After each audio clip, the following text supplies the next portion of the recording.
अगर भागवत की कथा होती है तो भागवत कथा तो आप लोग सुनते हो, लेकिन भक्त चरित्र तो ठाकुर जी सुनते हैं। भक्तों की कथा तो ठाकुर जी सुनते हैं। यहां पर जिन जिन भक्तों का स्मरण किया जा रहा था, आप थोड़ी सुन रहे थे, आपके चित्त में श्री पंडरीनाथ बैठ करके ही सुन रहे थे। भक्तों के यश उनको बड़े प्रिय लगते हैं, और जब भक्त यश का विश्राम होता है तो ठाकुर जी से ज्यादा विरह वेदना किसी को नहीं होती। ऐसी वेदना की बताओ, कूद ही पड़े ऊपर थे। किसी ने कहा है कि मेरा एक मित्र है, वो कंठी माला पहनता है, तिलक भी लगाता है, पर उसने 1 वर्ष पहले कंठी उतार करके मद्यपान भी किया, मांस सेवन भी किया, और फिर उसके बाद फिर से कंठी पहन ली। एक बार हमसे किसी ने कहा था, बोले महाराज जी ऐसा कर सकते हैं कि कभी जैसे सामने कोई ऐसी वस्तु खाने की आ जाए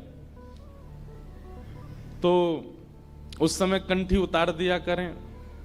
वाह, मतलब कोई अपनी वो चल रही है क्या कोई कि बस एक बार धारण, मतलब ये तो वही बात हो गई कि अब बोलने में तो अटपटी लग रही है, पर है तो सत्य कि विवाह के बाद पत्नी किसी अन्य पुरुष को देख के सोचे कि मैं मंगलसूत्र उतार दूं थोड़ी देर के लिए, हैं? कहीं इसको ये ना पता चल जाए कि मैं विवाहिता हूं। ये कितना बड़ा अपराध है। आप विवाह के पश्चात कैसे उतार सकते हैं? आपको जीवन पर्यंत धारण करना पड़ेगा। जिस प्रकार का अपराध वहां है उसी प्रकार का अपराध यहां भी है। आप व्यंजनों को देख करके और मद्य आदि पान के लिए कंठी उतार दे रहे हैं, फिर पा ले रहे हैं, फिर उसके बाद फिर कंठी पहन ले रहे हैं। ये तो घनघोर अपराध है, ये तो करना ही नहीं चाहिए। आप ये सोचिए, तुलसी जी कितना बड़ा अपराध देंगे आपको। आपके लिए तुलसी जी प्रकट हुई, प्रकट होकर के पौधा बनी, पौधा बन करके सब व्यवस्थित हुई, लेकिन आपके कंठ में विराजमान होने के लिए उन्होंने अपने उस स्वरूप का त्याग किया। उनको छीला गया, छील करके उनको कंठी बनाया गया, तब जाकर के आपका कल्याण करने के लिए आपके गले में विराजी, और आप उनको जब मन चाहता है उतार करके कुछ भी खा पी लेते हो। उससे कोई फायदा है? ऐसा नहीं। एक बार यदि धारण किया है तो जिस प्रकार विवाह के उपरांत जीवन पर्यंत सौभाग्यवती नारी सौभाग्य चिन्हों को धारण करती है, ऐसे ही एक बार वैष्णव चिन्ह धारण करने के बाद फिर कभी उतारना नहीं और उसके विपरीत जाना नहीं। तो इसका ध्यान रखें। फिर आपने कहा कि अब उसको 1 साल हो गया, अब वो ऐसा नहीं करता, लेकिन उसको 1 साल पूर्व की बड़ी ग्लानि है, इसका प्रायश्चित्त वो क्या करे?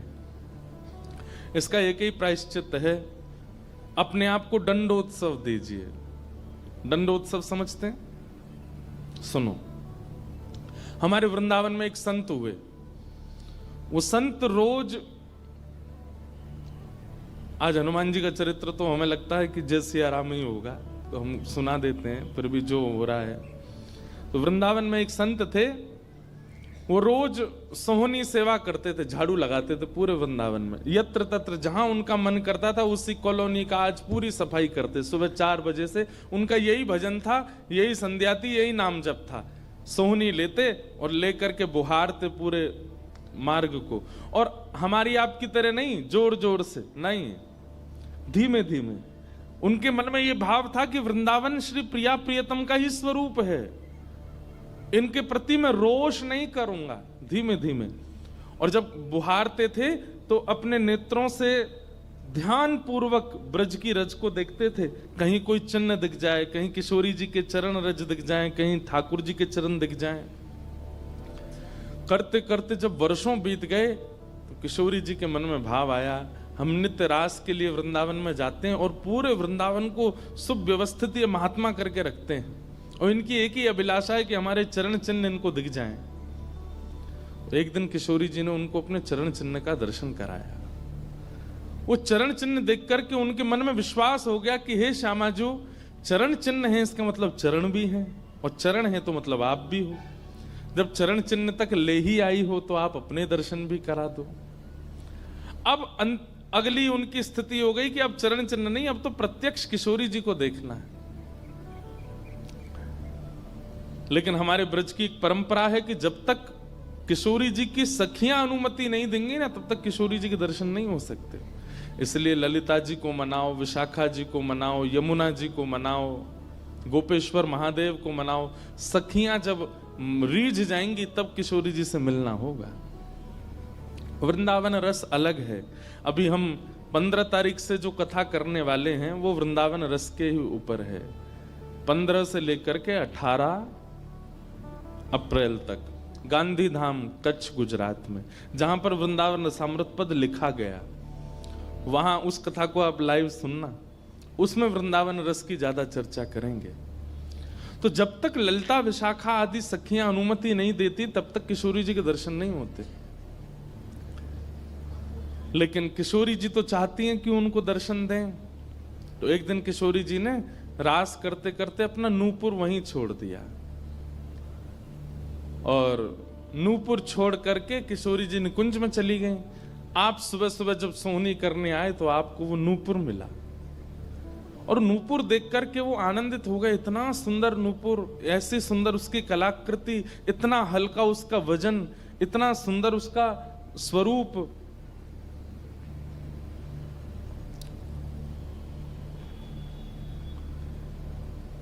आपके मन में भाव आया कि कोई बड़े घर की लाली होगी, उसका रह गया होगा, मैं रख लेता हूं, कभी कोई मिलेगा मांगने आएगा कि भाई हमारा नूपुर दो तो मैं दे दूंगा। आपने वो नूपुर अपने पास रख लिया। नूपुर से दर्शन किशोरी जी ने कईयों को कराए। इसलिए वृंदावन में जब चला कीजिए ना, बहुत ध्यान पूर्वक देखते हुए पृथ्वी को चला कीजिए, क्या पता क्या मिल जाए।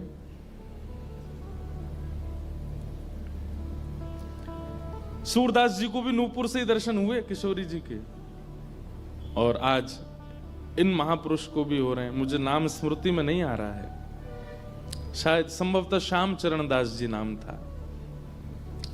तो नूपुर को अपने पास रख लिया।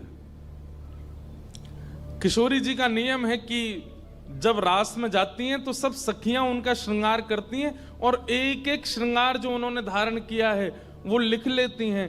कानन में कुंडल पहने हैं, गले में ये हार पहना है, उसके ऊपर मोतिन की माला पहनी है, फिर गुंजा माला पहनी है, फिर नवलखा के हार पहने हैं, हाथन में इतने कड़ूला पहने हैं, पैरन में पाजे। क्यों? बोले रास में श्याम सुंदर आते हैं, पता ना काचोरी करके भाग जाएं। अगर एक कम रह जाए तो फिर ठाकुर जी की शामत कहाँ है, हमारी श्री जी का श्रृंगार बताओ। इसलिए सब सखियां जो हैं किशोरी जी के सिर से लेकर नख तक एक एक श्रृंगार को लिख लेती हैं पहले, रास में भेजने से पहले। और फिर रास में आने के बाद, रास से आने के बाद फिर सब सखियां एक एक श्रृंगार, एक बोलेगी हाँ भाई कानन में ये कुंडल हैं, सिर पर ऐसा सुंदर वो है, गले में ऐसी माला है, हाथन में कड़ूला, पामन में ये 2 पाजेब हैं, सब गिनती करो। और एक एक करके उतारती जाती है सखियां। आज किशोरी जी के चरणों का एक नूपुर नहीं है। शाखा आदि बोली हे श्यामाजू आपका एक नूपुर कहाँ गया? बोले अरे मो तो पतो ना है, सके नृत्य करते करते रह गए हो वृंदावन में। ललिता विशाखा बोली स्वर्ग के इंद्र के हाथी के दांतों से बना हुआ नूपुर है वो, सामान्य नूपुर नहीं है। आपके ऊपर तो कोटि कोटि ब्रह्मांड वारी वारी जाते हैं किशोरी जी, पर वो नूपुर ठाकुर जी ने आपको भेंट किए हैं, बड़े बहुमूल्य नूपुर हैं। अब किशोरी जी बोली मोए ना पता कहाँ रह गए होगो कहीं पे। किशोरी जी तो मन बना चुकी है ना, दर्शन देना है उनको। तो ललिता विशाखा ने विचार किया कि हम ही जाती हैं, ढूंढ के आती हैं निकुंज में कहाँ है, वृंदावन में।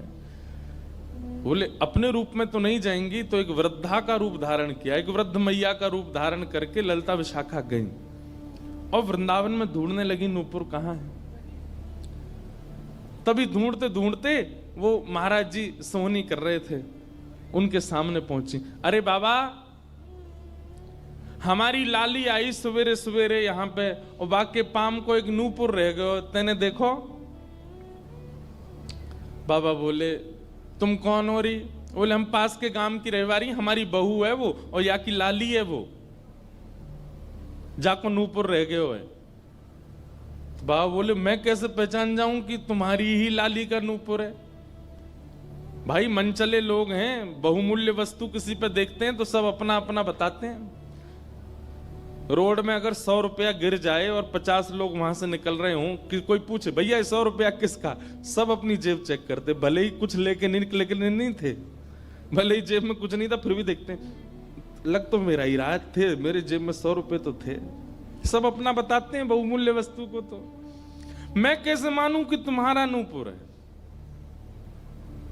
अरे बाबा हम कह रहे हैं तुम थे। बोले कहवे को अभी मैंने तो नूपुर, मैं तो असमंजस में पड़ जाऊंगा कि मैंने गलत आदमी दे दियो।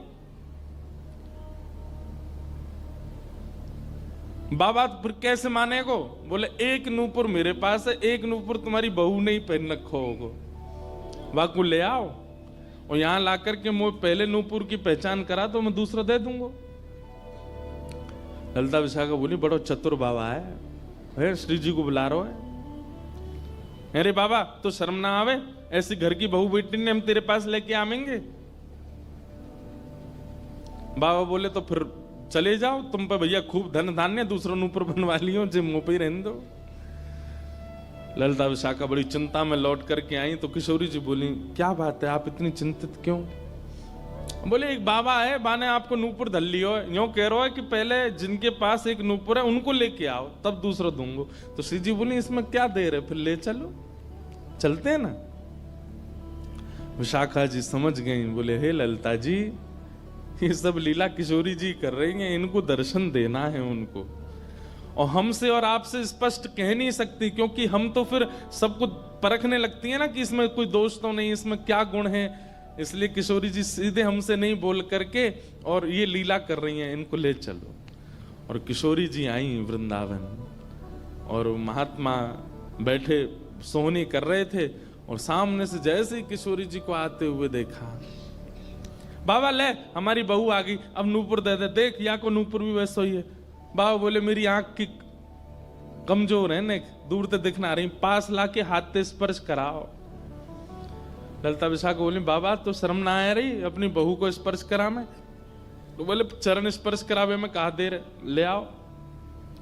किशोरी जी समीप गई, जैसी चरण स्पर्श किए अपने हाथों से नूपुर पहना करके लिपट गए चरणों से। हे किशोरी जी, हे श्यामाजू, अब कृपा करो, मैं जानूं ना तो ये दोनों कोई बूढ़ी मैया हैं और ना आप इनकी बहू, आप साक्षात किशोरी और ये ललिता विशाखा हैं, अब मुंह पे कृपा करो। तो किशोरी जी ने उसी नूपुर से उन महात्मा के सिर पर एक चिन्ह बना दिया, अपने नूपुर का ही चिन्ह बना दिया और कहा बाबा अब जीवन भर ये छाप आपके मस्तक पर ही रहेगी, मेरे नूपुर की छाप।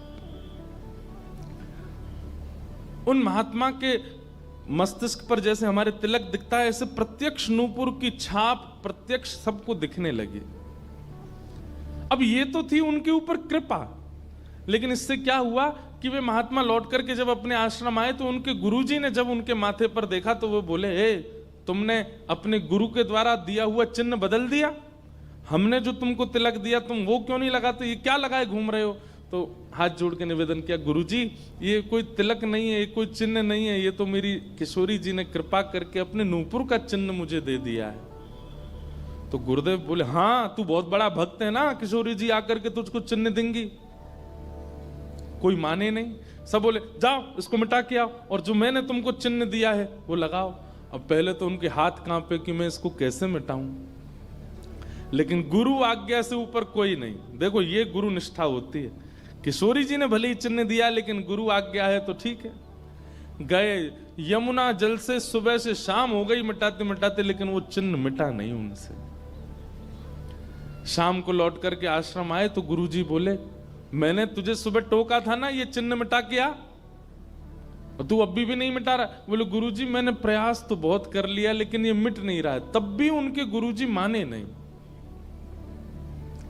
अब तो महाराज ये होने लगा कि गुरुजी को इतना क्रोध आ गया कि ये इतना हट कर रहा है कि हमारे द्वारा दिया गया तिलक चिन्ह उसको अस्वीकार करके और ये मनमुखा चिन्ह लगाए घूम रहा है माथे पर। गुरुजी ने सब अपने परिकर के लोगों को बैठा करके पंचायत करी आश्रम में। बोले इसको निकालो, जब हम में श्रद्धा नहीं, हमारे स्वरूप में श्रद्धा नहीं, हमारे तिलक में श्रद्धा नहीं तो क्यों रहता है यहाँ पे?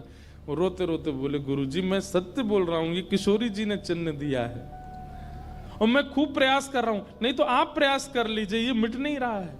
अच्छा, अब हमसे चाहता है कि हम तेरे माथे को छू करके मिटाएं? नहीं माने।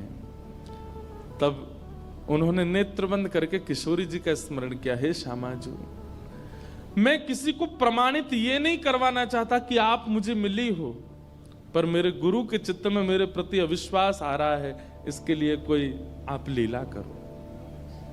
तो भगवान के सखा श्री सुबल जी की ये आराधना करते थे। ये जो महापुरुष थे, ये ठाकुर जी के सखा सुबल का चिंतन करते थे कि कभी मैं ठाकुर जी से मिलने का मन हो तो सुबल, जैसे भगवान के सखा है ना, तन सुखा, मन सुखा, धन सुखा, मधुमंगल, श्रीदामा, सुबल, तो ये सुबल का चिंतन करते थे कि सुबल कभी कृपा करेंगे तो मुझे ठाकुर जी से मिला देंगे। ऐसे सखियों का चिंतन करते हैं किशोरी जी के दर्शन करने वाले, और सखाओं का चिंतन करते हैं ठाकुर जी का दर्शन करने वाले। तो इस सुबल का चिंतन करते थे। तो किशोरी जी ने सुबल को बुलाया। सुबल आए, श्यामाजू आज्ञा करो। बोले आपको हमारा एक काम करना है। एक महात्मा पर हमने कृपा करके उसको अपने नूपुर का चिन्ह दिया है, और उनके गुरुदेव को विश्वास नहीं हो रहा कि ये चिन्ह हमने दिया है, इसलिए वो आपकी आराधना करते हैं, आपको बहुत बचते हैं। आप जाकर के हमारी तरफ से ये प्रमाण दे दो कि हमने चिन्ह दिया, क्योंकि उस सभा में कई लोग ऐसे हैं जिनको मेरे दर्शन का अधिकार नहीं है, और मैं तो जाना चाहती हूं पर ये ललिता विशाखा मुझे जाने नहीं देंगी, इसलिए आप जाकर के वहां प्रमाणित कर दो कि ये चिन्ह मैंने दिया है। तब भगवान के सखा सुबल साक्षात उस आश्रम में प्रकट हो गए, और प्रकट होकर के जैसे देखा दिव्य देह, दिव्य तनु, दिव्य तेज निकल रहा है, सबने प्रणाम किया। बोले कि ये आपका परिचय? बोले मैं भगवान का सखा सुबल हूं। देख करके सबने बोले आप कैसे आए? बोले हे गुरुदेव, आप अपने शिष्य पर इतने रोष कर रहे हो, ये चिन्ह ये किशोरी जी ने ही इनके माथे पर पधराया है, आप इनके ऊपर।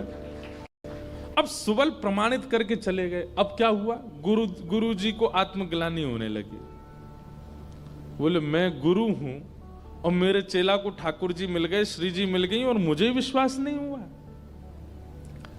तब गुरु जी ने अपने गुरुजनों को, अपने श्रेष्ठ जनों से जाकर के कहा कि मुझसे अपराध बना है। ठीक है, गुरु शिष्य के ऊपर क्रोध कर सकता है, उसका कोई दंड नहीं होता, पर किशोरी जी के द्वारा कृपा की गई, मैंने उस पर प्रश्न चिन्ह उठा दिया, इसका तो मुझे दंड मिलना चाहिए। तब सब रसिक जनों ने विचार किया, बोले इसका क्या दंड दें? तो बोले आप एक काम कीजिए, दंडोत्सव कीजिए। दंडोत्सव। बोले दंडोत्सव में क्या करना है? बोले आज तक जितनी तुम्हारे पास जमा पूंजी है, सब संतों की, भक्तों की सेवा में लगा करके और आनंद से सुंदर भंडारा करो, सुंदर नाम संकीर्तन करो, सुंदर अपने घर पर एक उत्सव रखो, और उसमें जितने महापुरुष आए सबको दंडवत प्रणाम करते करते सबसे क्षमा मांगो। और फिर जब सब तुम्हारा धन संपत्ति अब तक जितनी कमाई वो सब संतों की सेवा में लग जाए, फिर उन संतों से कृपा प्रसादी मांगो कि आप सब मुझे क्षमा कर दो। इस प्रकार से दंडोत्सव करो।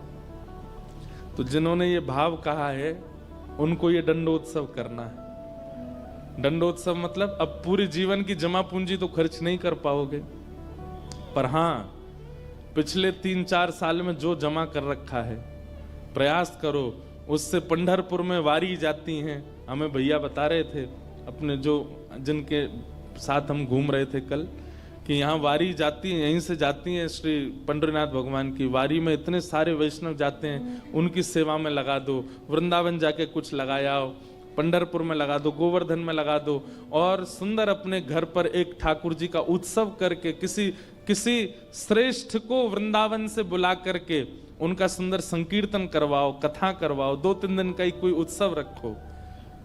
इस प्रकार से अपनी वो जमा पूंजी संत वैष्णवों की सेवा में खर्च करके भंडारा करा के जितनों से मिलो सबसे क्षमा मांगो। वारी निकलती है आषाढ़ी एकादशी पर, इतने सारे वैष्णव जाते हैं पंढरपुर दर्शन करने, मार्ग पे खड़े होकर सबको शरबत पिलाओ और जो जो शरबत पिए उससे क्षमा मांगो, मुझे क्षमा कर दो, मुझसे अपराध बना है, मैंने कंठी पहनने के बाद भी मांस का सेवन किया, मैंने मद्य का सेवन किया, मैंने ऐसा किया, ये क्षमा मांगो। असंख्य भक्त एक साथ जब आपको क्षमा करेंगे तब आपका ये अपराध पूर्ण होगा। इसी को कहते हैं दंडोत्सव। तो फिर कथा पूरी करें। वो महाराज जी को सब लोगों ने कहा तुम दंडोत्सव करो, तो उन्होंने कहा ठीक है, मैं अगले 7 दिन के लिए दंडोत्सव करूंगा। ब्रज में जितने भी संत आवेंगे, ब्रज की सीमा पर खड़े होकर के सबको माला पहना करके सबको सत्कार के साथ लाया जाए। आश्रम में उनकी रहने की सुंदर व्यवस्था, प्रसाद की व्यवस्था, और नाम संकीर्तन अखंड चले 24 घंटा 7 दिन तक, और खूब भंडारा चले, और जितने महापुरुष आए सबसे क्षमा मांगनी। तो जब ये दंडोत्सव का बात हुई तो गुरु जी ने दंडोत्सव लिया, और चेला बेचारे जिनको किशोरी जी ने चिन्ह दिया था वो मन में सोचने लगे ये क्या हो रहा है, मेरे कारण मेरे गुरुजी को दंडोत्सव करना पड़ रहा है। तो उन्होंने अपने गुरुदेव के सामने प्रणाम करते हुए अपनी झोली फैला के कहा गुरुजी मुझे एक भिक्षा दे दो। तो क्या चाहिए? बोले जो दंडोत्सव आप करना चाह रहे हैं वो मुझे करने दीजिए, आप विराजिए, आपकी जगह मैं करूंगा, मैं शिष्य हूं आपका। तो बोले नहीं नहीं, अपराध हमने किया तो तुम क्यों करोगे? बोले गुरुजी बस यही कृपा चाहिए। तब बड़े संतों ने मिलकर के सबने कहा कि भाई देखो शिष्य कर सकता है, अगर इनकी इच्छा है तो ये करने दो। तो फिर गुरुजी का दंडोत्सव उन्होंने ही किया जिनको चिन्ह किशोरी जी ने प्रदान किया था, दंडोत्सव मनाया। इस प्रकार भैया जिनसे ये अपराध बन जाता है ना, कभी कंठी माला पहनने के बाद अपराध बन जाता है, किसी वैष्णव के प्रति कुभाव बन जाता है, किसी तीर्थ में जाकर के कोई पाप बन जाता है, उनको ये सब दंडोत्सव करने चाहिए। अपनी कोई पैसा खर्च कराने के लिए नहीं कह रहे हम, लेकिन हाँ जितना हो सके वैष्णवों की सेवा करके, अब चाहे वो धन लगा के करनी पड़े, चाहे तन से करनी पड़े, चाहे मन से करनी पड़े। पर लोग बड़े कंजूस हैं आजकल। बोले कि महाराज जी आपने मन से सेवा भी तो कही है, कोल्हापुर में बैठे बैठे आंख बंद करके यही संतों की सेवा कर देंगे, इनके पाम पूछ दिए, 5000 रुपये हमने दक्षिणा में दे दिए, ले खर्च भी नहीं हुए, मन से सेवा भी हो गई।